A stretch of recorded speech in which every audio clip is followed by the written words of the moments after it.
Hammaga salom. Bugun bitta trikni foydalanib ko'rdim, ya'ni o'sha shaxmatda mashhur yurishlarni qilib ko'rdim. Ko'ramiz o'xshaydimi? O'xshagan o'sha tugatilgan o'yinni analizini ko'rib chiqamiz. Man ketdik.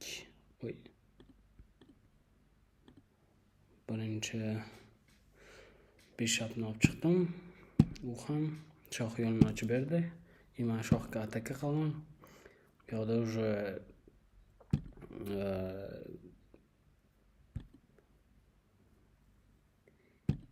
oldim. Yana bitta ataka qildim. Bu yoqdan finni chiqardim. Ot bilmadim nimaga queen'ini oldiga qo'ydi.